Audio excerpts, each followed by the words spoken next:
ಇವತ್ತು ನಿನ್ನೆ ಕ್ಲಾಸ್ ಒಳಗೆ ಬಿಸ್ನೆಸ್ ಸ್ಟಡೀಸು 4 ಮಾರ್ಕ್ಸ್ ಇಂದ important question second P U ಸಿದವರಿಗೆ 4 ಚಾಪ್ಟರ್ಸ್ ಕವರ್ ಮಾಡಿದ್ದೆ. ಇವತ್ತು ರಿಮೈನಿಂಗ್ 4 ಚಾಪ್ಟರ್ಸ್ ಅದು ಯಾವ ಇಂಪಾರ್ಟೆಂಟ್ ಕ್ವಶನ್ಸ್ ಕವರ್ ಆಗ್ತವೆ ಇದು ಎಕ್ಸಾಮ್ ಓರಿಯೆಂಟೆಡ್ ಅವುಗಳನ್ನ ನಾನು ಹೇಳ್ತಾ ಇದ್ದೀನಿ. ಇವತ್ತು 8th ಚಾಪ್ಟರ್ ನಿಯಂತ್ರಿಸುವಿಕೆ ಅಂದರೆ ಕಂಟ್ರೋಲಿಂಗ್ ಚಾಪ್ಟರ್ ಮೇಲೆ ಮೇಜರ್ ಆಗಿ ಯಾವ್ಯಾವ ಕ್ವಶನ್ಸ್ ಕವರ್ ಆಗ್ತಾವ ಅನ್ನೋದನ್ನ ಹೇಳ್ತೀನಿ. ಮೊದಲೇದು ನಿಯಂತ್ರಿಸುವಿಕೆ ಪ್ರಾಮುಖ್ಯತೆಯನ್ನು ವಿವರಿಸಿ, explain the importance of controlling ಅಂತ. ಅಂದ್ರೆ ಕಂಟ್ರೋಲಿಂಗ್ ಎಷ್ಟು ಇಂಪಾರ್ಟೆಂಟ್ ಅದ ಅನ್ನೋದಕ್ಕೆ ಸಂಬಂಧಪಟ್ಟ 4 ಪಾಯಿಂಟ್ಸ್ ನಾವು ಎಕ್ಸ್ಪ್ಲೇನ್ ಮಾಡಬೇಕಾಗುತ್ತೆ ಇಲ್ಲಿ. ಇನ್ನು ಸೆಕೆಂಡ್ ಕ್ವಶನ್, ನಿಯಂತ್ರಿಸುವಿಕೆಯ 4 ಮಿತಿಗಳನ್ನ ವಿವರಿಸಿ ಅಂತೇಳಿ. ಮಿತಿಗಳು ಅಂದ್ರೆ ಅನಾನುಕೂಲತೆ ಅಂತಾನು ಕೇಳಬಹುದು ಅಥವಾ ಮಿತಿಗಳು ಅಂತಾನು ಕೇಳಬಹುದು, ಎರಡು ಒಂದೇ. ಅಂದ್ರೆ ನಾವು ಬಹಳಷ್ಟು ಕಂಟ್ರೋಲಿಂಗ್ ಸಿಸ್ಟಮ್ ಇರೋದ್ರಿಂದ ನಮ್ಗೆ ಏನೇನು ತೊಂದರೆಗಳು ಬರ್ಬೋದು ಅಥವಾ ಅನಾನುಕೂಲತೆ ಏನಾಗ್ಬೋದು ಅನ್ನೋದನ್ನ ನಾವು ಈ ಪಾಯಿಂಟ್ ಒಳಗೆ ಎಕ್ಸ್ಪ್ಲೇನ್ ಮಾಡಬೇಕಾಗುತ್ತೆ. ಇನ್ನು ಥರ್ಡ್ ಕ್ವಶನ್, ನಿಯಂತ್ರಿಸುವಿಕೆ ಪ್ರಕ್ರಿಯೆ ಹಂತಗಳನ್ನ ವಿವರಿಸಿ, explain the steps involved in controlling process ಅಂತ ಹೇಳಿ. ಇವು 3 ಪ್ರಶ್ನೆಗಳಲ್ಲಿ ಒಂದು ಪ್ರಶ್ನೆ ಕಂಪಲ್ಸರಿ ಅನ್ವಲ್ ಎಕ್ಸಾಮಿಗೆ ಬಂದೇ ಬರುತ್ತೆ. ಅದಕ್ಕೆ ಇವು 3 ಪ್ರಶ್ನೆಗಳು ನೀವು ಏನ್ ಮಾಡ್ಬೇಕಂದ್ರೆ 4 ಪಾಯಿಂಟ್ಸ್ ಅಟ್ ಲೀಸ್ಟ್ ಪ್ರಿಪೇರ್ ಮಾಡ್ಕೊಂಡ್ರಿ ಅಂತಂದ್ರೆ ಒಂದು ಪ್ರಶ್ನೆ ಅಂತೂ ಕಡ್ಡಾಯವಾಗಿ ಕೇಳ್ತಾರೆ ಇದ್ರಲ್ಲಿ.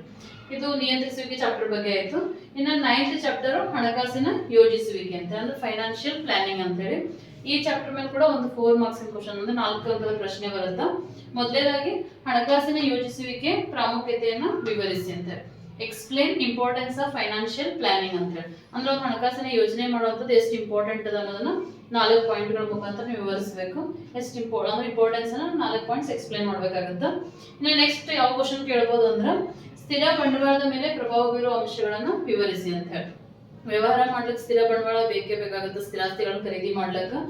ಸೊ ಆ ಸ್ಥಿರಾಸ್ತಿ ಎಷ್ಟು ಅಮೌಂಟ್ ಇರ್ಬೇಕು ನಮ್ಮ ಬಿಸ್ನೆಸ್ ನಾಗ ಅನ್ನೋದನ್ನ ನಾವು ನಿರ್ಧಾರ ಮಾಡ್ಬೇಕು ಅಂತಂದ್ರೆ ಅದ್ರ ಮೇಲೆ ಪ್ರಭಾವ ಬೀರ್ತಕ್ಕಂತಂದ್ರೆ ಇಂಪ್ಯಾಕ್ಟ್ ಆಗ್ತಕ್ಕಂತ ಯಾವ್ಯಾವ ಫ್ಯಾಕ್ಟರ್ಸ್ ಅವ ಅವುಗಳನ್ನ ನಾವೇನ್ ಮಾಡ್ಬೇಕಂದ್ರೆ ಎನಿ 4 ಪಾಯಿಂಟ್ಸ್ ಎಕ್ಸ್ಪ್ಲೇನ್ ಮಾಡ್ಬೇಕಾಗುತ್ತೆ ಇಲ್ಲಿ. ಇನ್ನ ನೆಕ್ಸ್ಟ್ ಕ್ವಶನ್, ಕಾರ್ಯಶೀಲ ಬಂಡವಾಳದ ಮೇಲೆ ಪ್ರಭಾವ ಬೀರುವ 4 ಅಂಶಗಳನ್ನ ವಿವರಿಸಿ ಅಂತ ಹೇಳಿ.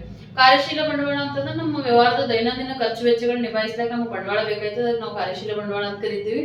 ಅದನ್ನ ನಿರ್ಧಾರ ಮಾಡೋ ಟೈಮ್ನಾಗ ಅದು ಎಷ್ಟು ಇರ್ಬೇಕಪ್ಪ ನಮ್ಮ ಬಿಸ್ನೆಸ್ಗೆ ಅನ್ನೋದು ನಿರ್ಧಾರ ಮಾಡೋ ಟೈಮ್ನಾಗ ನಾವೇನ್ ಮಾಡ್ಬೇಕಾಗುತ್ತೆ ಅಂದ್ರೆ ಯಾವ್ಯಾವ ಕೆಲವೊಂದಿಷ್ಟು ಅಂಶಗಳನ್ನ ಪರಿಗಣನೆ ಮಾಡ್ತೀವಿ. ನಾವು ಇಷ್ಟೇ ಇರ್ಬೇಕು ನಮ್ಮ ಬಿಸ್ನೆಸ್ಗೆ ಅಂತ ನಿರ್ಧಾರ ತಗೊಳ್ಳೋ ಟೈಮ್ನಾಗ ಯಾವ್ದಾದ್ರು ಅಂತ ಒಂದು 4 ಅಂಶಗಳನ್ನ ನಾವೇನ್ ಮಾಡ್ಬೇಕಾಗುತ್ತೆ ಇಲ್ಲಿ ಎಕ್ಸ್ಪ್ಲೇನ್ ಮಾಡ್ಬೇಕಾಗುತ್ತೆ. ಸೊ ಇವು 3 ಕ್ವಶನ್ಸ್ ಅಲ್ಲಿ ಆಲ್ಮೋಸ್ಟ್ ಒಂದು ಪ್ರಶ್ನೆ ಬಂದೇ ಬರುತ್ತೆ.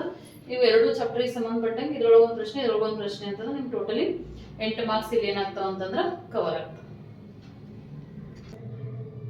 ವಿದ್ಯಾರ್ಥಿಗಳೇ, ಈಗ 10ನೇ ಚಾಪ್ಟರ್ ಮಾರ್ಕೆಟಿಂಗ್, ಮಾರಾಟ ಪ್ರಕ್ರಿಯೆ ಮತ್ತು ಗ್ರಾಹಕರ ಸಂರಕ್ಷಣೆ. ಈ ಚಾಪ್ಟರ್ಗೆ ಸಂಬಂಧಪಟ್ಟಂಗ ಇಂಪಾರ್ಟೆಂಟ್ ಯಾವ 4 ಮಾರ್ಕ್ಸ್ ಕ್ವಶನ್ಸ್ ಕವರ್ ಆಗ್ತಕ್ಕಂಥದ್ದು ಎಕ್ಸಾಮಿಗೆ ಬರ್ತಕ್ಕಂಥ ಪ್ರಶ್ನೆಗಳನ್ನ ನಾನು ಹೇಳ್ತಾ ಇದ್ದೀನಿ.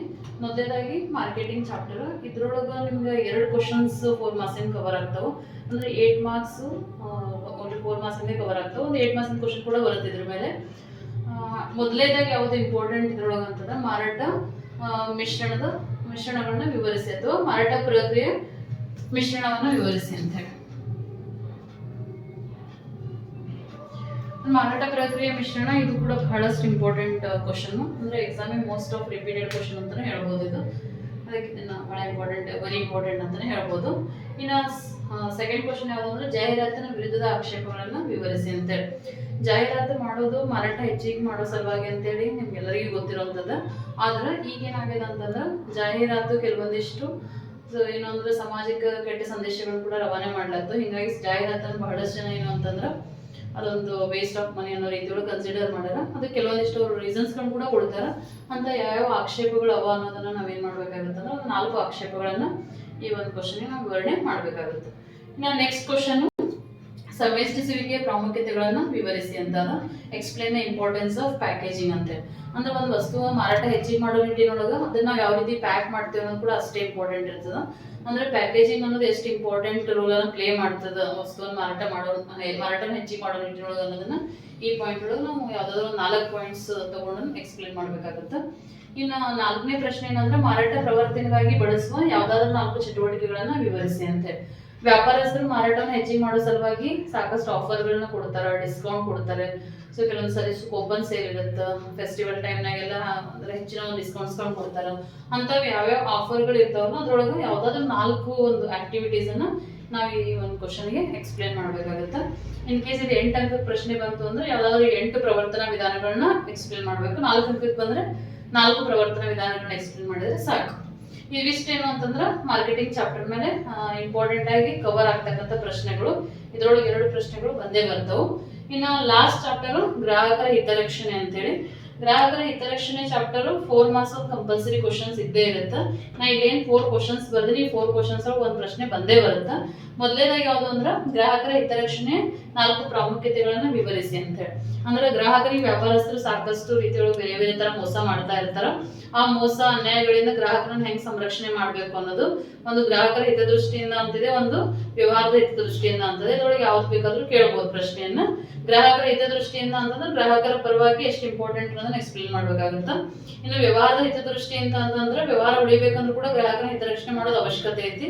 ಅದರ ಸಲುವಾಗಿ ಯಾವ್ದು ಕೇಳ್ತಾರ ಅದನ್ನ ನೀವೇನ್ ಮಾಡ್ಬೇಕಾಗತ್ತೆ ಅಂದ್ರೆ ಎಕ್ಸ್ಪ್ಲೇನ್ ಮಾಡ್ಬೇಕಾಗತ್ತೆ ಇಲ್ಲಿ. ಇನ್ನು ನೆಕ್ಸ್ಟ್ ಮೇಜರ್ ಕವರ್ ಆಗ್ತಾ ಒಂದು ಇಂಪಾರ್ಟೆಂಟ್ ಕ್ವಶನ್ ಯಾವ್ದು ಅಂದ್ರೆ ಗ್ರಾಹಕರ ಹಕ್ಕುಗಳು ಮತ್ತು ಹೊಣೆಗಾರಿಕೆಗಳು ಅಂತ ಹೇಳ್ತೀವಿ. ಹಕ್ಕುಗಳು ಕೇಳಿದಾಗ ಸರ್ಕಾರ ಒಂದು ಗ್ರಾಹಕ ಹಿತರಕ್ಷಣಾ ಕಾಯ್ದೆ ಅಂತ ಹೇಳಿ ಪಾಸ್ ಮಾಡಿದ. ಆ ಒಂದು ಕಾಯ್ದೆ ಅಡಿಯೊಳಗೆ ಗ್ರಾಹಕರಿಗೆ ಕೆಲವೊಂದಿಷ್ಟು ಹಕ್ಕುಗಳನ್ನು ಕೊಟ್ಟದೆ ಸರ್ಕಾರ. ಆ ಒಂದು ಹಕ್ಕುಗಳು ಯಾವ್ಯಾವ ಅನ್ನೋದು ಒಂದು 4 ಹಕ್ಕುಗಳನ್ನ ಇಲ್ಲಿ ಎಕ್ಸ್ಪ್ಲೇನ್ ಮಾಡ್ಬೇಕಾಗುತ್ತೆ ನೀವು. ಅದೇ ತರ ಹೊಣೆಗಾರಿಕೆಗಳು. ಬಹಳಷ್ಟು ಸತಿ ನಾವು ಹಕ್ಕು ಚಲಾಯಿಸಿದ್ರೆ ಅಷ್ಟೇ ಸಾಕಾಗೋದು, ಗ್ರಾಹಕರಿಗೆ ತಮ್ಮದೇ ಅಂತ ಕೆಲವೊಂದಿಷ್ಟು ಜವಾಬ್ದಾರಿಗಳು ಕೂಡ ಇರ್ತವೆ. ವಸ್ತುಗಳನ್ನು ಖರೀದಿ ಮಾಡೋದನ್ನ ಜಾಗರೂಕತೆಯಿಂದ ಖರೀದಿ ಮಾಡೋದಿರ್ಬೋದು, ಅಥವಾ ಯಾವುದೇ ಒಂದು ರಿಸಿಪ್ಟ್ ಅನ್ನ ಪಡಿತಕ್ಕಂಥದ್ದು, ಅಥವಾ ಡೇಟ್ ಅನ್ನ ವ್ಯಾಲಿಡಿಟಿ ಮತ್ತು ಎಕ್ಸ್ಪೈರಿ ಡೇಟ್ ನೋಡ್ತಕ್ಕಂಥದ್ದು, ಪ್ರತಿಯೊಂದು ಕೂಡ ಗ್ರಾಹಕರ ಹೊಣೆಗಾರಿಕೆಗಳಾಗಿರ್ತಾವೆ. ಅಂತ ಯಾವ್ದಾದ್ರು ಒಂದು 4 ಹೊಣೆಗಾರಿಕೆಗಳನ್ನ ನೀವು ಇಲ್ಲಿ ಬರೀಬೇಕಾಗುತ್ತೆ. ಇನ್ನು ಕೊನೆಯ ಪ್ರಶ್ನೆ ಯಾವುದು ಅಂದ್ರೆ ಗ್ರಾಹಕರ ದೂರು ನಿವಾರಣಾ ಆಯೋಗಗಳನ್ನ ವಿವರಿಸಿ ಅಂತ ಹೇಳಿ. ಗ್ರಾಹಕರಿಗೆ ಏನಾದ್ರೂ ಸಮಸ್ಯೆಗಳು ಬಂದಾಗ ಅವರು ಗ್ರಾಹಕರ ಕೋರ್ಟ್ ಅಲ್ಲಿ ಏನ್ ಮಾಡ್ಬೋದು, ಕಂಪ್ಲೇಂಟ್ ಅನ್ನ ಫೈಲ್ ಮಾಡ್ಬೋದು. ಫೈಲ್ ಮಾಡಿದಾಗ ಅಂತ ಒಂದು ಫೈಲ್ ಮಾಡಿ ಕೋರ್ಟ್ ಅದನ್ನೆಲ್ಲ ವಿಚಾರಣೆ ನಡೆಸಿ ಅದಕ್ಕೆ ಒಂದು ಜಜ್ಮೆಂಟ್ ಅನ್ನ ಕೊಡುತ್ತೆ. ಅಂತವ್ ಯಾವ ಆಯೋಗಗಳವ ಅಂತೇಳಿ ಸರ್ಕಾರ ಜಿಲ್ಲಾ ಮಟ್ಟದೊಳಗ, ತಾಲೂಕು ಮಟ್ಟ, ರಾಜ್ಯ ಮಟ್ಟ ಮತ್ತು ರಾಷ್ಟ್ರೀಯ ಮಟ್ಟದೊಳಗೆ ಕೆಲವೊಂದಿಷ್ಟು ಆಯೋಗಗಳನ್ನ ಸ್ಥಾಪನೆ ಮಾಡ್ಯದ. ಒಂದು 3 ಆಯೋಗಗಳವ, ಜಿಲ್ಲಾ ಮಟ್ಟದೊಳಗೆ, ರಾಜ್ಯ ಮಟ್ಟದೊಳಗೆ ಮತ್ತು ರಾಷ್ಟ್ರೀಯ ಮಟ್ಟದೊಳಗೆ. ಅವುಗಳನ್ನ ನೀವೇನ್ ಮಾಡ್ಬೇಕಾಗತ್ತೆ ಅಂದ್ರೆ ಎಕ್ಸ್ಪ್ಲೈನ್ ಮಾಡ್ಬೇಕಾಗತ್ತೆ.